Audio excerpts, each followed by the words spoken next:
Welcome to The Secret Place with Bennett. Devotions for hungry hearts and searching souls.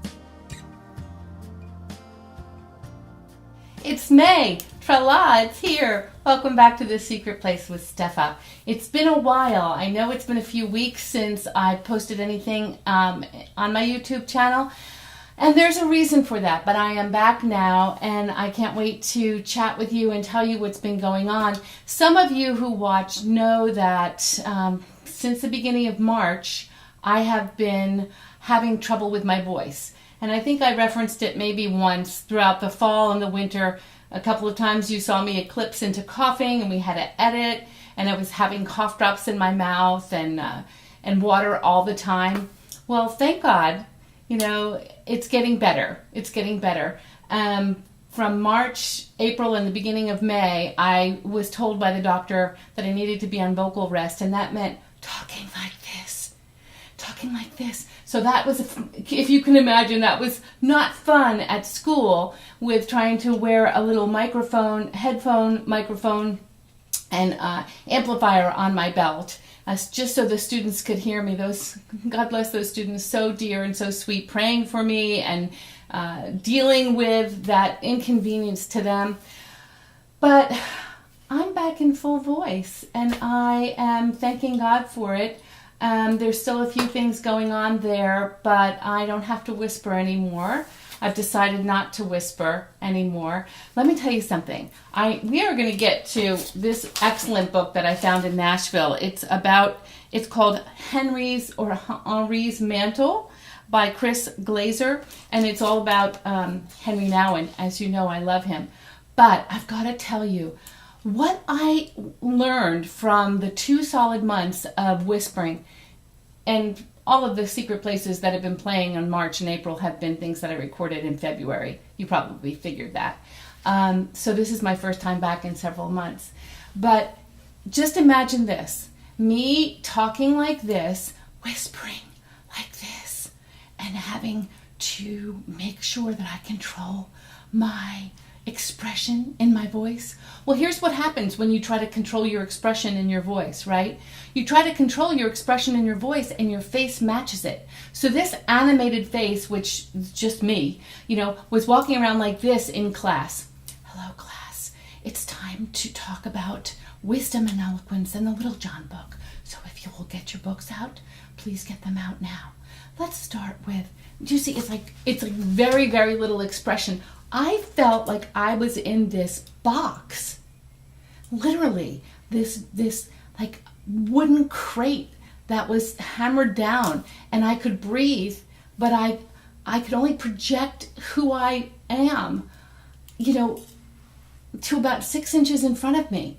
And that was tough on many levels, but you can imagine I learned many lessons, even in the supermarket, and being myself with the cashiers and the people bagging and the people that I meet in public. Instead of saying, hi, how are you? Good morning. I was like nodding, hello, and it felt like not just like my wings had been clipped, but literally like I was in a box. Like, I hate to be morbid, but like a coffin box almost, And when that happens, when you get a scare or you feel so limited and so like your whole being like just truncated, chopped, you really learn to be grateful for I already thought I was very grateful every day for everything, but this vocal rest put me at a different level of gratefulness. I'm so thankful.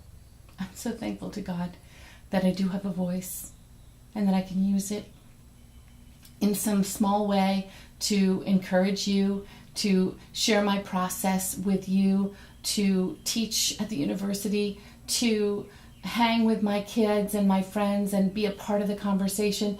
When you can't, it really opens you up to how dependent you are. I'll talk about it from my point of view, how dependent I am, and I have been on just regular everyday functions, our faculties, our sight, our smell, our hearing, our voice, the mobility of our hands, our feet. And I just want to express gratefulness today for that. And just a really quick little blurb here from Henri Nouwen. I'd love to read you a page or two, but this one is, it's just 2 sentences. Actually, it's 1 sentence, and it's about compassion. And I have one very small thing to say about compassion that I think is important, and I hope you'll respond and let me know what you think. This is from his book, The Way of the Heart. If you have that book, it's on page 35. And he says this: compassion can never coexist with judgment because judgment creates the distance, the distinction, which prevents us from really being with the other. Would you let that sink in? I'm going to read it again real quickly. Compassion can never coexist with judgment because judgment creates the distance, the distinction, which prevents us from really being with the other. And I'm teaching about the other. I teach about true dialogue. I almost preach about it, I think. I write about it. But there are layers of learning that never stop. We never stop peeling away those layers of learning to get to the core truth of what it means to really know the other as other, to treat others as truly subjects, as who they are instead of who we might project them to be. And I will admit, this is one area, well, in spite of the fact that I have a lot of compassion for people in general, I have to tell you, I did not understand how important God's grace was when I was much younger. And this has something directly to do with compassion. Not just compassion for others, but self-compassion, compassion for yourself. Have you ever thought about that? That you need to be a little bit compassionate with yourself? I'm not talking about doing all kinds of crazy wrong things, destructive things, self-destructive things, and just letting yourself slide and go like, well, whatever, this is who I am. No, I'm not talking about license and slack and sloth. I'm talking about knowing that you're human, knowing that you give your best, and that in spite of that, sometimes you fail. I thought I was a big deal when I was 21, 22. The little church I was going to, I wouldn't have said that back then, but I'm telling you now. The little church I was going to, that the pastor had asked me to teach adult Sunday school. And I did feel set back a little bit, like, whoa, I just graduated college, and there's people in their 70s here in this adult Sunday school. Not me, pastor. And he's like, yeah, oh yeah, you. Oh yeah, you. God gave me the enablement for that. And I remember teaching one day. We were teaching in the book of Acts, and somehow, obviously, because it was the Bible, the grace of God came up. And you know what? I kind of just went right over that section to talk about grace and started talking about obedience. And I'm brought back to that spot for a very important reason. I did not want to talk about the grace of God because it's so vast and it's so wonderful and it's so all-encompassing and it's so freeing, His grace that communes with us, gives to us, listens to us, in spite of the fact that we are broken and that we disappoint and that we disappoint ourselves and others, that we sin. I read a book when I was younger called The Cost of Discipleship by an author that I respect so much and love, Dietrich Bonhoeffer.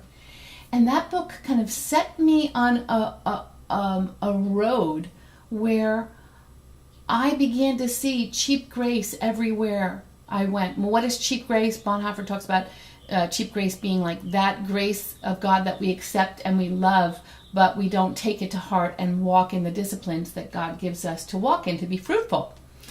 And I began, which is all valid and true, but I began to see cheap grace everywhere I went. And although I wouldn't judge others about faults and even hypocrisy that they might be walking in, I had compassion for that. I judged myself so harshly. I would get under that self-judgment. Oh, I can't be a Christian. because I do this, or I can't touch and minister to and love on others because because I'm not perfect, or I can't help someone with their marriage or listen to them in their pain and encourage them in their marriage because I was divorced. Well, I've learned that the grace of God is enough, and that grace will give us self-compassion. I want you to think about that today and let me know what you think. Please like this or send a comment if you haven't, and tell your friends about it. Until next time, I'll be with you soon. God bless you.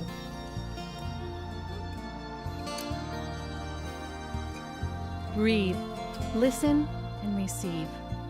Take a moment to soak it all in. Until next time.